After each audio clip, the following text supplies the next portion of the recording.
Okay, here comes the most delicate part of the operation. We've got it all, we got the salt, the koji, the beans smashed, all mixed up, all together.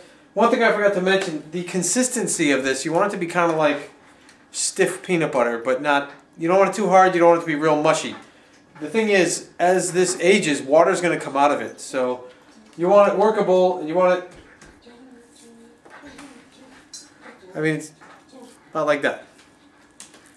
Squeezing it. Gonna have to wash my hands again with that toy. That's how you want it. The next thing we got to do. This is the urn that it's going to go in. Now I've washed it and dried it. I'm going to put a little of this is 35% cooking alcohol for the Japanese. They make like plum brandy, stuff like that out of it. I'm going to put a little bit in here.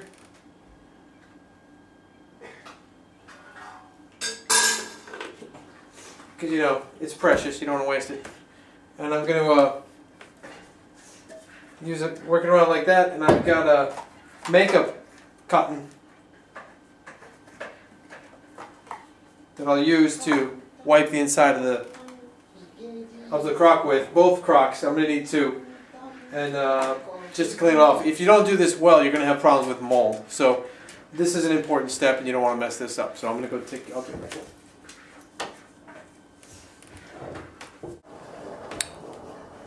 Both of the crocks are now cleaned and as sterile as they're going to get. We're going to now begin to pack the miso into the crock. The important thing to keep in mind is that you want to eliminate air pockets. So you basically take a handful and you make a snowball out of it.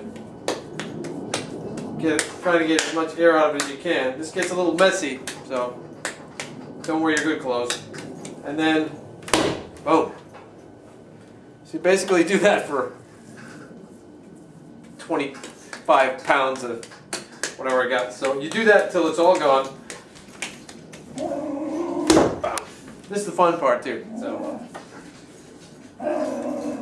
one more time. It's my dog. Boom. All right. All right, we got them packed. Notice after they're packed, they're quite full. We've mounded it up the tops.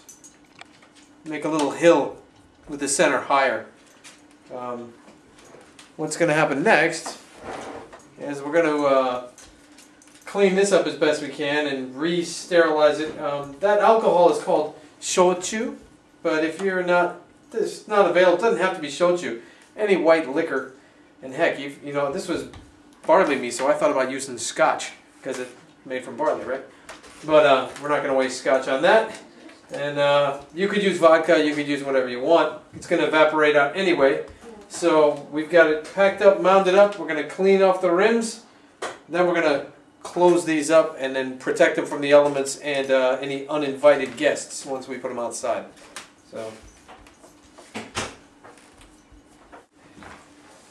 So I have my shochu covered cloth, cotton.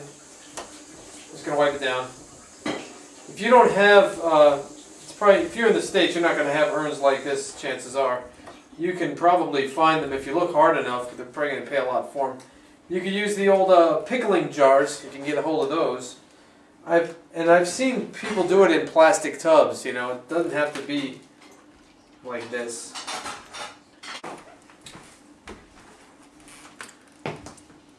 Traditional saran wrap is what we will use to cover the tops of this. I'll cover it up and then I'll make like a rope out of it. So I'll put a layer over the top of the mound and then I'll kind of take saran wrap and curl it up like this into like a rope, and I'll pack those around the circumference on the inside of the container. So you want a really good seal.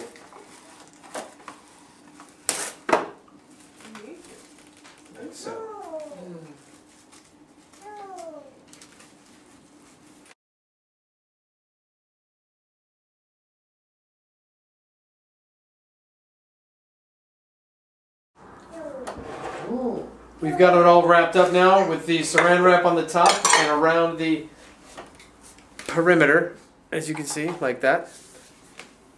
what happens now is you put a plate on top. So we have these Corelware that are a little bit small, but I want to use this plate because it fits perfectly. But the next thing I'm going to do is put a bag of rocks on it, and these are the good plates. So I'm not going to use it because I'll get... So anyway, okay, we're all packaged up, ready to go. Now we're going to put the weight on. Here's the weight, our sophisticated system. This is a 3.5 kilogram rock. It's in the ballpark. Apparently you want 1 to 1.5 kilograms of rocks for every kilogram of beans. So we've got 2 kilos, 1.5. We're going to go a little over, just, you know, be on the safe side. So we're going to put 3.5 kilograms of rock on each one. Put them in a Ziploc, put them in here, then I'm going to cover them again with saran wrap. Okay, so this is all, got the rocks on it on the plate, the saran wrap tied around it. On top of that, I put a layer of newspaper and tied that. What happens next, I'm going to put 3 bags on it. 1 from the top, 1 from the bottom, 1 more from the top, and then I'm going to tie it all again, and then it's ready to go outside at long last. Thank you. Okay, so they're all closed up. They got 3 bags on. They're tied up. The next thing I'm going to do is take them outside. I'm going to put them on the north side of my house. There's a spot where the sun never hits it. If you've got a fruit cellar or a storage cellar, that'd be great. You don't want the sun to hit it. If you've got a cold room or a basement, that'll work too. But in my case, that's where I'm going to put it. So I'll put them outside, and in a month I'm going to repack them.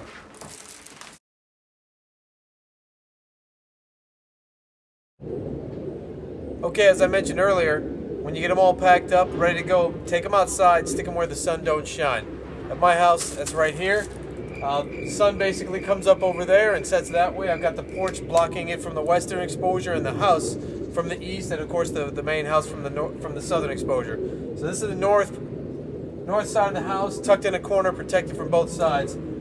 The sun doesn't shine here at all year long, which is what you want. If you got sun on it, you're going to get fungus. I marked one of them. I marked this one as the barley koji so I can tell them apart, even though they smell a little different. They're going to start to look the same over time. And this will become a rain cover. Last year I only had 1 jar, so I did it this way and it was adequate. This year I gotta come up with a little better solution for that. But just like this, you want it air going all the way around. I've got it sitting on 2 bricks down here, a little space in between, and that's what you do. We'll be back in a month where we're gonna take them in the house, repack them, and put them right back out here again.